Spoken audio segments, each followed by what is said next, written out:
Paul Fletcher, welcome to the program. Let's just start with this point. After seeing the detail of your legislation, have Facebook or Google said to you yet whether they're going to carry out this threat or whether they will continue allowing Australian news content on their platforms? Well, they will obviously consider the detail of the legislation which has been available to them since Treasurer Frydenberg introduced it into the Parliament on Wednesday.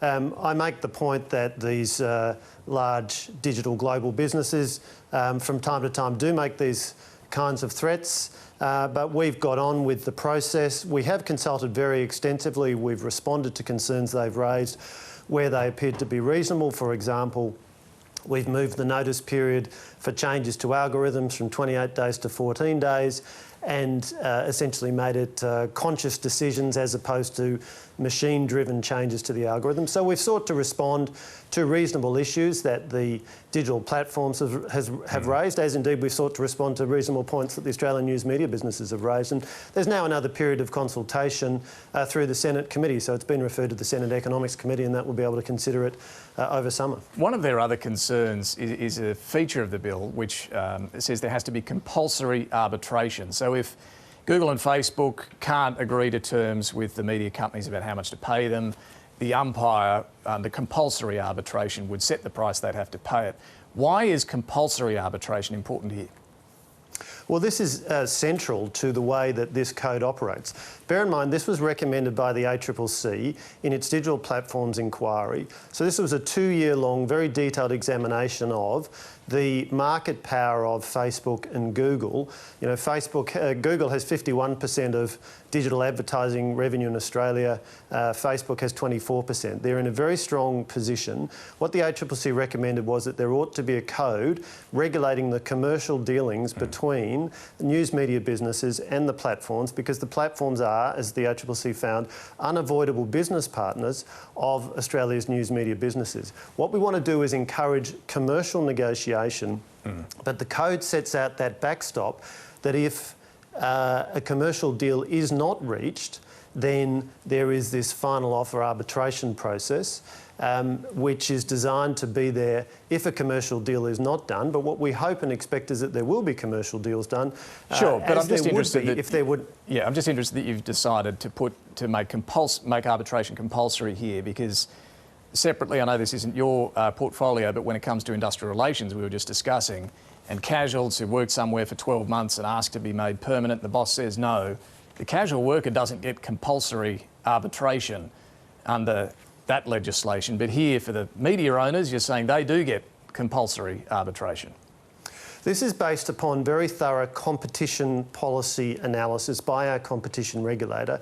And what they've found is there's an imbalance in bargaining power, and in turn they've recommended the use of a competition policy tool. So a negotiate arbitrate model not for casuals and their bosses in other workplaces. A negotiate arbitrate model is used in other industries in Australia like telecommunications, so it's a well-established part of our competition policy toolkit. And at base, let's remember that what's so important here is having a diverse range of voices in the Australian media.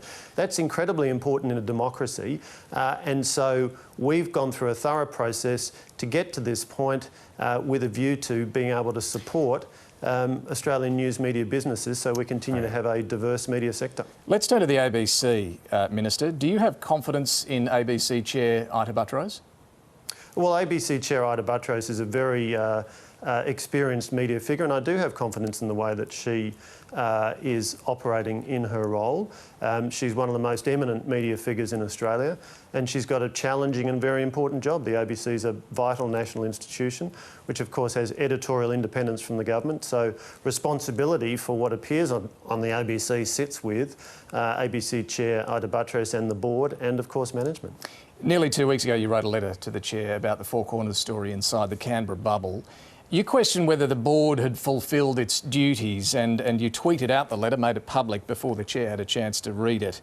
Now, her response to that is expected tomorrow. Firstly, will you make her response public as well? What I'll do is I will look at her response. I'm expecting a serious and substantive response. Will you make it public? I'll make a judgment when I receive that. And but of you course made your it'll be letter public. Surely there's an argument did. that her response should be public too. Let me have a look at the response and I'll make a judgment there. The basis for my letter was that under Section 8 of the Australian Broadcasting Corporation Act, there's a duty that sits with the board that the ABC's journalism needs to be impartial according to the recognised standards of objective journalism.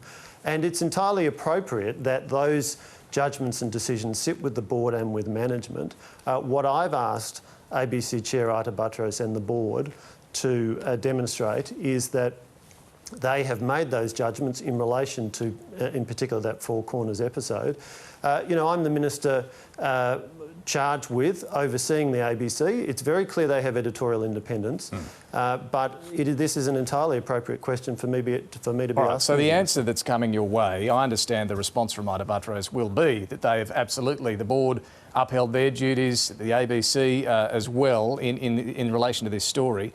But I understand Ita Buttrose will go beyond that and go to your role as minister and whether you have defended and respected the editorial independence of the ABC. If you're not satisfied with this response, what will you do? Well, David, what I'll do is I will read the response from the chair of the ABC when it comes to me. I won't respond to a paraphrased version of what might be in there put to me by you or anybody else.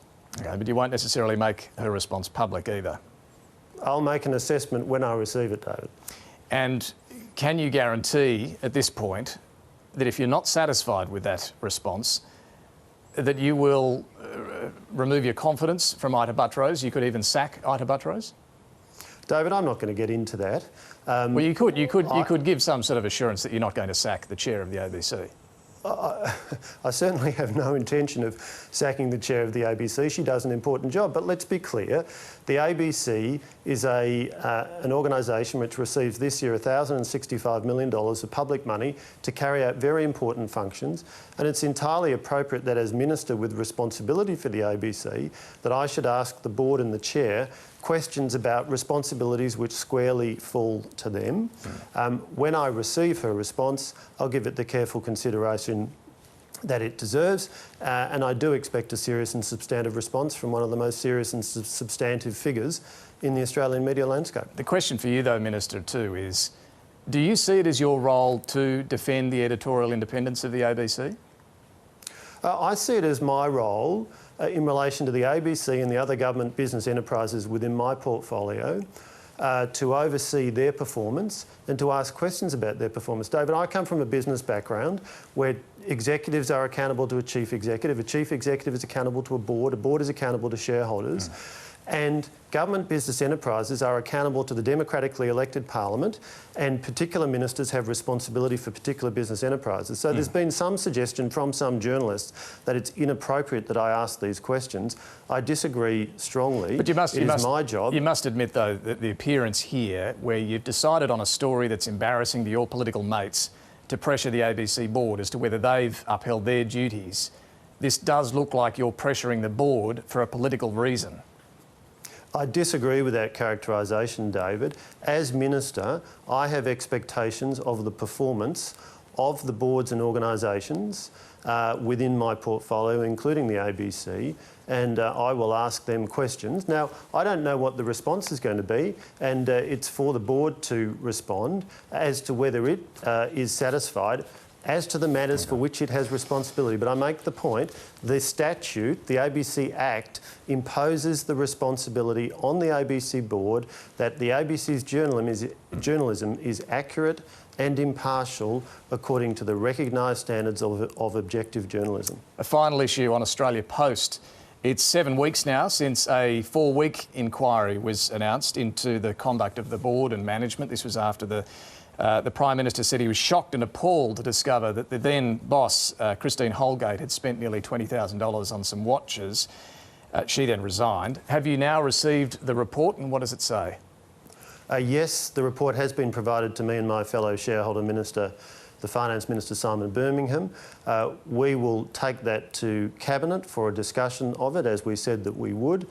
After that discussion, we'll announce what the government's response will be. But is there anything else that's shocking and appalling and requires urgent action?